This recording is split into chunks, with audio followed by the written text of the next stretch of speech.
In the last video, we got the Toyota Celica finally running again. We drove it back and forth in the workshop. And in this video, I'm going to be taking it outside, taking it for a spin so we can test and see how it drives. And I also want to give it a good clean over. Nothing too special, just so we can clean off the dust and make it look generally nicer. Then once it's clean, we can finally see what it needs to get it road legal and to get it to pass an MOT.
There we go, back in the workshop.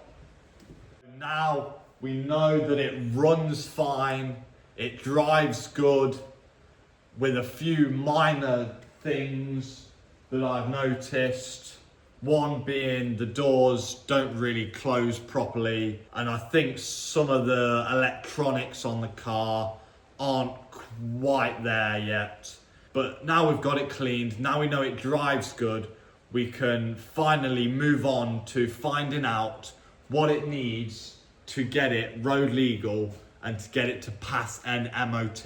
And I'm now just going to give you one last look around the car now that it's clean, so you can see it better in more detail, see how much better it looks than what it was before, and what else needs to be done to it to get it looking much nicer.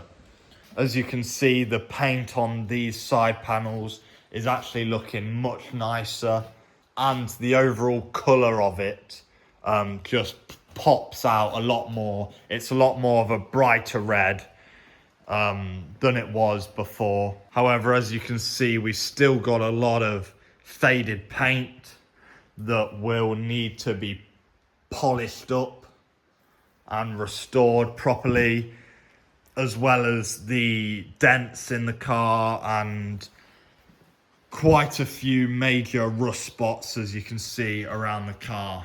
But I do like the look of it now that it's clean, and the windows especially, they're also been cleaned up. So I am liking the progress that we're making on this car now. Now we've just got to figure out how to get it road legal and get it to pass its MOT so we can get it driving on the road.